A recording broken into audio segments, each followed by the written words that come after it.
campanha para a manutenção do nosso grupo. Participe acessando o nosso site. Olá, abençoados irmãos, amigos, sejamos todos nós abençoados pelos bons espíritos, pela energia amorosa de Jesus, desses amigos espirituais que nos auxiliam, nos acompanham nas nossas reflexões sobre o Evangelho. Hoje vamos ler um trecho do Evangelho, um trecho do Livro dos Espíritos e também abraçar, cumprimentar todas as mães, porque nesse dia nós comemoramos o Dia das Mães. Um Dia das Mães, mãe, este nome que abrange toda a humanidade. Mãe que tem a função de preservar a humanidade, tem a função de servir de instrumentos para que nossos espíritos renasçam para o seu aprendizado ao longo dos séculos e dos milênios. Que todas as mães sejam abraçadas nesse dia, com muito carinho pela espiritualidade maior, como sempre o fazem. Porque nós estamos aqui nesse país comemorando neste dia, mas todos os países comemoram o Dia das Mães em datas diferentes, em meses diferentes. Alguns em dezembro, alguns em maio, alguns em fevereiro. Todos eles têm o dia que eles reverenciam as mães. E nós estamos hoje fazendo isso. E desejando mais uma vez a todas as mães muita força, muita amorosidade, muita coragem para esta tarefa que é sempre desafiadora, mas também incomparável no sentido do aprendizado ao longo das nossas jornadas. Então nós vamos ler aqui um trecho do capítulo 7, que é Bem-aventurados pobres de espírito.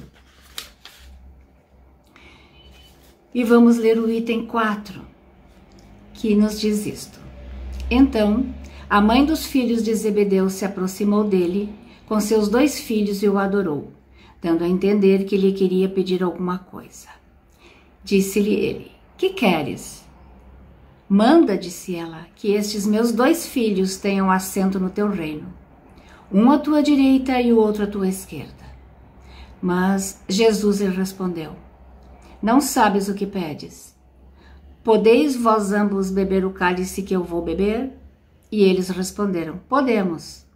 Jesus lhes replicou: é certo que bebereis o cálice que eu beber, mas pelo que respeita a vós sentardes à minha direita ou à minha esquerda, não me cabe a mim vô-lo conceder.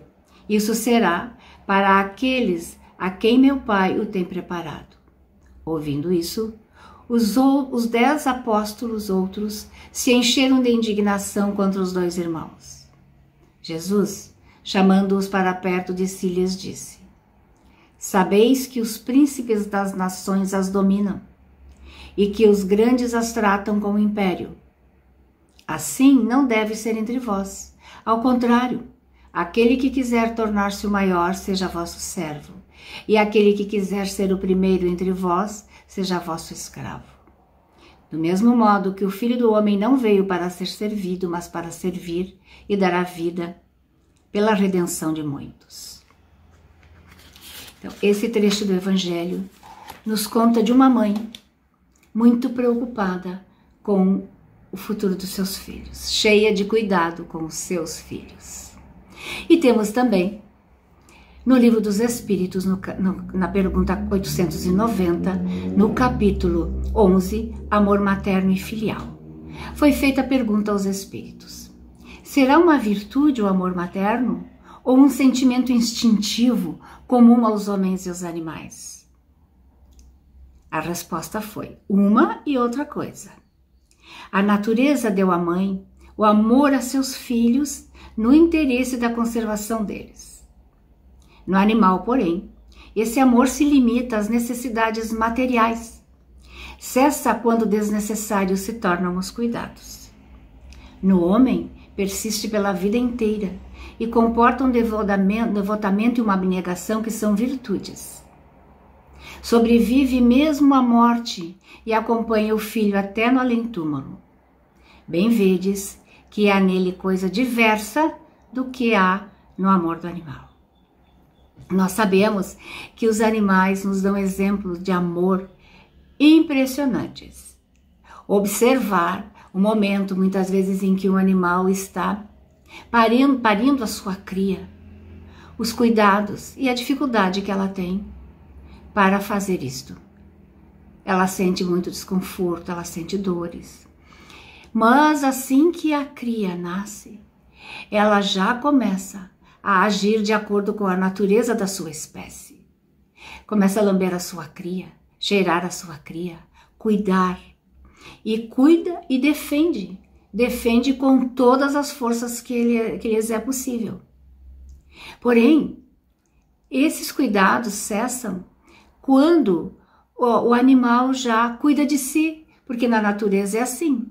O animal, ele vai crescendo e ele vai cuidando da sua própria sobrevivência, ele vai se cuidando, ele vai seguindo sozinho. E a partir dali, esses cuidados no mundo animal vão sendo dissolvidos. Quando a mãe percebe que a sua cria já se cuida, ela vai se desligando e cada um segue seu rumo. O que não acontece na nossa espécie de seres humanos. Os nossos cuidados perpetuam para todos os séculos. Quando são crianças, são bebês que dependem até do alimento materno, a dependência é tão grande quanto dos animais do reino animal e que precisam dos cuidados 100%. Nós somos dependentes dos cuidados maternos 100%. O alimento, o cuidado todo para vestir, para amamentar e principalmente para aconchegar. Então, este aconchego ao coração materno, este é a bênção, é a virtude que a maternidade favorece. A maternidade, quando falamos em maternidade, não estamos nos referindo apenas às mães que gestaram, que emprestaram seu corpo físico para que um corpo fosse formado e habitado por um espírito designado por Deus.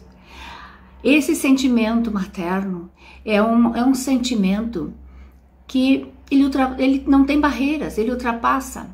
É um sentimento que podemos ter independente do gênero que estejamos vivendo nessa encarnação.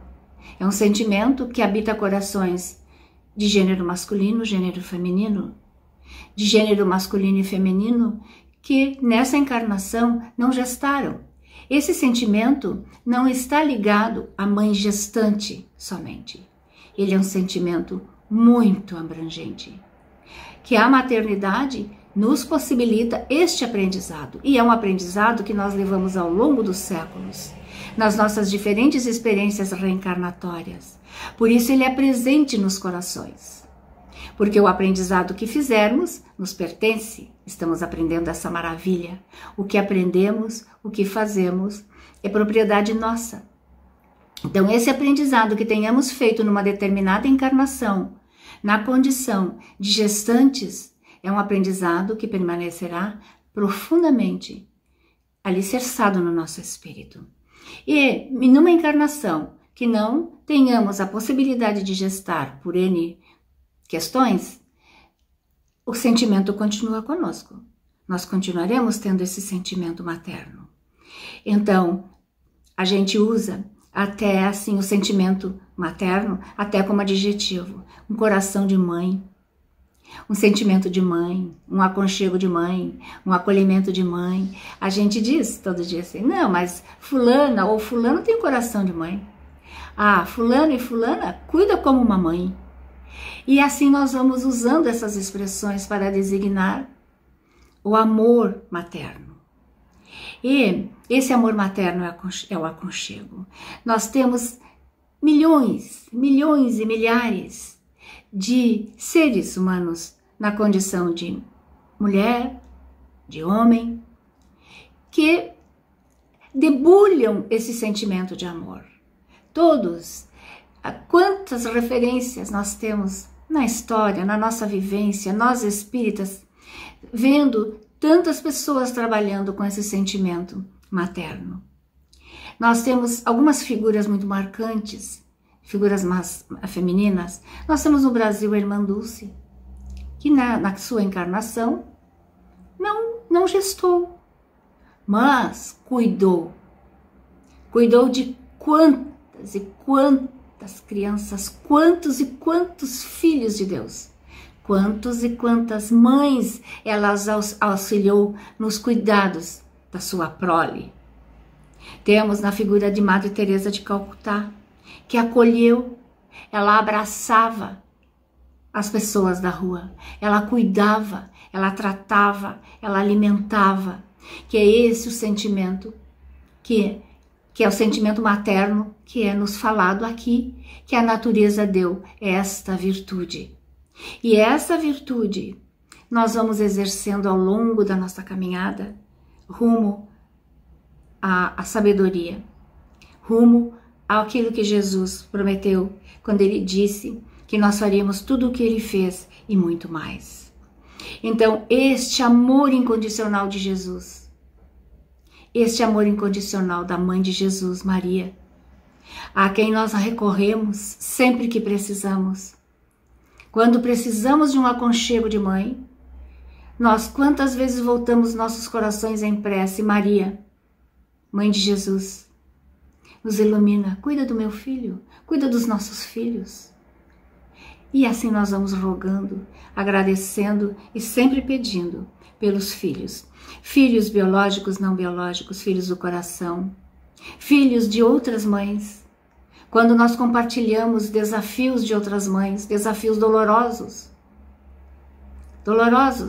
que poderíamos enumerar muitos, desencarne de filhos, filhos que têm provas difíceis nessa encarnação e que a mãe está sempre ao lado, rogando, pedindo, agradecendo a Deus e mesmo às vezes reconhecendo: ó Senhor, ele teve esta atitude equivocada, mas ele é bom, ela é boa. Ajuda sempre a mãe rogando a Deus. E temos uma frase que referem que é a Chico Xavier, que ele disse que a prece de uma mãe rompe as portas do céu. Então, vamos parabenizando, abraçando todas as mães, todo esse sentimento materno que nesse dia no nosso país é tão comemorado. Que todos tenham mães, filhos, tenham harmonia nos seus lares, tenham paz, consigam trabalhar a amorosidade, consigam levar avante a tarefa para a qual estão reencarnados. Que todos nós possamos, dentro das nossas casas, vivenciarmos o sentimento de lar. Não apenas de uma casa, onde se acolhe, se vem no final do dia, mas um lar de afeto, um lar de amor. Alivia, Senhor, nossos corações. Que nós possamos ser dóceis, que nós possamos ser aconchegantes, carinhosos uns com os outros, amorosos, seguindo os passos de Jesus em seu amor incondicional. Dando-nos força a todos nós, a humanidade, a força, a coragem de seguir o Evangelho de Jesus, perdoando, reiniciando, sempre com os mesmos propósitos, de acertar, de fazer tudo muito bem feito, de amar, de aconchegar, de cuidar-nos uns dos outros. E assim, encerrando a nossa reflexão, nós vamos agradecer e vamos iniciar a partir de agora o nosso momento de preces e irradiações. Irmãos, vamos unir nossas almas confiantes para dedicar nosso pensamento e sentimento fraternos para quem precisa, quem está carente de saúde e de paz. Convidamos todos os irmãos a manterem seus corações e pensamentos vibrando nas preces que faremos a Deus, a partir deste momento, em favor daqueles a quem endereçarmos nossas vibrações. Preces para os enfermos. Neste momento, abrimos uma corrente de vibrações em benefício de nossos irmãos enfermos, que se encontram em nossas casas, hospitais, casas de caridade e demais locais onde se acham passando por dolorosas provações. Senhor, pedimos alívio para estes irmãos, que o teu infinito amor permita que os divinos mensageiros possam deles se aproximar, suavizando-lhes o sofrimento. Senhor, se as tuas leis permitirem que possam recuperar a saúde e tenham muita coragem e esperanças sob a tua misericórdia divina. Prece para os desencarnados. Pai, lembramos com muito carinho dos nossos irmãos desencarnados, pedindo tuas bênçãos para estes irmãos queridos, que possam despertar para a realidade espiritual sob a luz da verdade do teu sublime amor. Que se esclareçam, se libertem de todas as perturbações, reanimem-se e progridam, envolvidos na força da tua amorosa proteção. Para os lares. Pai, precisamos que o teu amor ilumine os nossos lares, afastando as trevas da incompreensão, dos vícios, do sofrimento, das perturbações espirituais. Ajuda-nos, Pai, a compreender que somos todos teus filhos, formando uma família com quem temos a necessidade de aprender a amar, auxiliando-nos uns aos outros. Que em nossos lares reine harmonia e a paz, sob as bênçãos divinas. Prece para a paz no mundo. Em ti, Senhor, está a força suprema do bem e da paz que governa o universo. Abençoa os dirigentes de todas as nações, especialmente as do nosso país, que saibam governar bem, sob a tua proteção, no sentido da ordem e da fraternidade universal. Prece de encerramento. Graças, Senhor, por estes momentos felizes e pela assistência amorosa dos bons espíritos. Abençoa-nos, seja feita a tua vontade, despede-se na tua paz, que assim seja. E muito aconchego nos nossos corações, de uns para com os outros e todos para com todos. Até outro momento. Obrigada. Campanha para a manutenção do nosso grupo. Participe acessando nosso site